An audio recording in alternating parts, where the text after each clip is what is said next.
IAS institute నిర్వహిస్తున్న all India scholarship exam pass అవ్వండి. 2 years ఫీజులో 50% మాత్రమే పే చేయండి. నమస్తే, నేను విజయ్. ఏపీ సీఎం చంద్రబాబు నాయుడు మరొక రికార్డును సాధించారు. ముఖ్యంగా ఆయన కూటమి ప్రభుత్వం ఏర్పాటు చేసిన తర్వాత, అలాగే ఎన్డీఏ గవర్నమెంట్ అధికారంలోకి మూడోసారి వచ్చిన తర్వాత ఇండియా టుడే ఒక సర్వేని నిర్వహించింది. ఆ సర్వేలో మోస్ట్ పవర్ఫుల్ లీడర్స్ ఇన్ ఇండియాలో చంద్రబాబు నాయుడు గారు 5వ ప్లేస్లో ఉన్నారు. అలాగే ముఖ్యమంత్రుల విషయానికి వస్తే మొదటి ప్లేస్లో ఉన్నారు చంద్రబాబు నాయుడు గారు. ముఖ్యంగా ఒకసారి ఇండియా టుడే ఇచ్చినటువంటి ఆర్టికల్ ఏంటో ఒకసారి మనం పరిశీలించేటువంటి ప్రయత్నం చేద్దాం.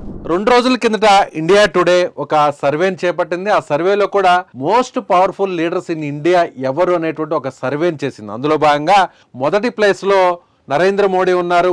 ఆయన ప్రధానమంత్రిగా 3వసారి మళ్ళీ తిరిగి అధికారంలోకి వచ్చారు. అదేవిధంగా 2వ ప్లేస్ లో మోహన్ భగవత్ ఉన్నారు. RSS చీఫ్ గా ఉన్నటువంటి మోహన్ భగవత్ ఉన్నారు. అలాగే 3వ ప్లేస్ లో ఎవరైతే కేంద్ర మంత్రిగా ఉన్నటువంటి అమిత్ షా ఉన్నారు, హోంమంత్రిగా ఉన్నటువంటి అమిత్ షా ఉన్నారు. ఆయన కూడా 3rd ప్లేస్ లో ఉన్నారు. ఇక 4th ప్లేస్ లో విషయానికి వస్తే కాంగ్రెస్ పార్టీ అధినాయకుడిగా ఉన్నటువంటి రాహుల్ గాంధీ ఉన్నారు. అంటే వీరందరూ కూడా జాతీయ స్థాయిలో ఉన్నటువంటి, అంటే దేశవ్యాప్తంగా ప్రభావితం చేసేటువంటి నాయకులుగా ఈ నలుగురు ఉన్నారు. కానీ అనూహ్యంగా 5వ ప్లేస్లోకి మన తెలుగువారైనటువంటి ప్రస్తుత ఏపీ ముఖ్యమంత్రి, ఒక డైనమిక్ లీడర్గా ఉన్నటువంటి చంద్రబాబు నాయుడు గారు 5వ ప్లేస్లో ఉన్నారు. సో ఆయన్ని ఏ విధంగా ఇండియా టుడే సంబోధించిందో, ఒకసారి ఆర్టికల్లో ప్రస్తావించిందో మనం ఒకసారి చూసేటువంటి ప్రయత్నం చేద్దాం. నరేంద్ర మోడీని, ప్రధానమంత్రి నరేంద్ర మోడీ గారిని హిస్టరీ మేకర్గా అక్కడ సంబోధించారు. ఇక మోహన్ భగవత్, RSS చీఫ్గా ఉన్నటువంటి మోహన్ భగవత్ని ది మోరల్ ఫోర్స్ అని ఇక్కడ ప్రస్తావించినటువంటి పరిస్థితి. సో ఇక అమిత్ షాని ది స్ట్రాంగ్ మ్యాన్గా ఇక్కడ అభివర్ణించారు.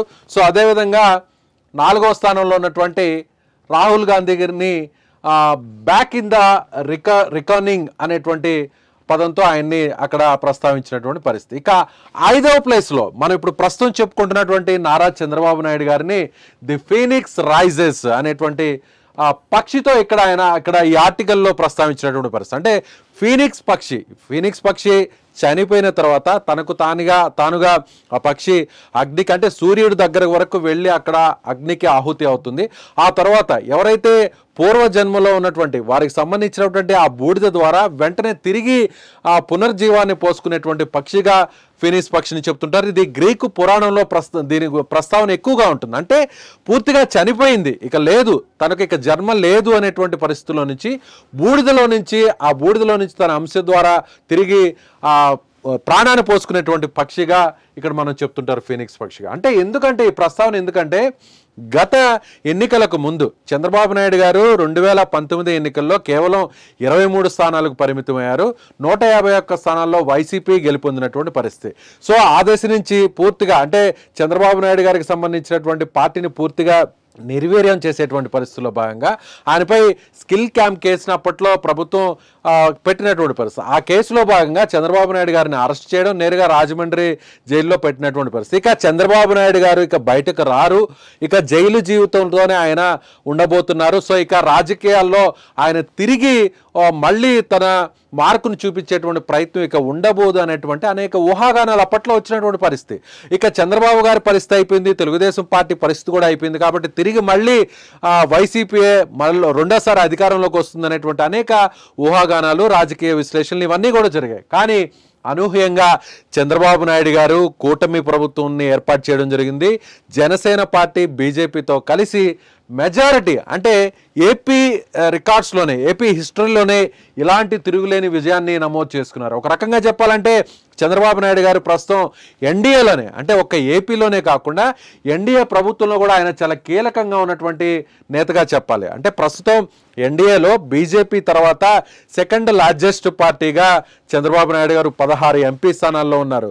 ఒక రకంగా చెప్పాలంటే నితీష్ కుమార్ యాదవ్, అంటే ఎవరైతే బీహార్ సీఎం ఉన్నారో, బీహార్ సీఎం సంబంధించినటువంటి ఆ పార్టీకి సంబంధించినటువంటి ఎవరైతే ఎంపీలు 12 స్థానాల్లో ఉన్నారు. అంటే ఈ ఇద్దరు కూడా, అటు తెలుగుదేశం పార్టీ, అలాగే చంద్రబాబు నాయుడు గారి పార్టీ, అలాగే నితీష్ కుమార్ యాదవ్ పార్టీ, ఈ 2 పార్టీలు కానీ తమ మద్దతుని కానీ ఉపసంహరించుకుంటే ఖచ్చితంగా ఎన్డీఏ ప్రభుత్వం కూలిపోయేటువంటి పరిస్థితి. సో అంత కీలకమైనటువంటి స్థానంలో ఉన్నారు ఇవాళ చంద్రబాబు నాయుడు గారు.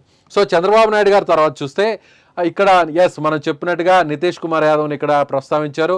ఆయన chief minister of Bihar.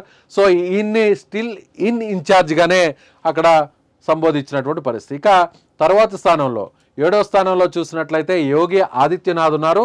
Power Yogi UP సీఎంగా ఉన్నటువంటి యోగి ఆదిత్యనాథ్ని 7వ స్థానంలో ఇక్కడ చూపించినటువంటి పరిస్థితి. ఇక 8వ స్థానంలో సౌత్ ఇండియాలోనే తమిళనాడు చీఫ్ మినిస్టర్గా ఉన్నటువంటి స్టాలిన్ని, ఎంకే స్టాలిన్ని హోల్డింగ్ ద సదరన్ ఫోర్ట్, అంటే సదరన్ కోటను పట్టును నింపుకున్నారు అనేటువంటి విధంగా ఆయన 8వ స్థానంలో చూపించినటువంటి పరిస్థితి. ఇక 9వ స్థానంలో ముఖ్యమంత్రిగా ఉన్నటువంటి పశ్చిమ బంగాల్ ముఖ్యమంత్రిగా ఉన్నటువంటి మమతా బెనర్జీని దుర్గా ఇన్ హర్ పాండల్ అంటూ ఆమెను సంబోధించినటువంటి పరిస్థితి.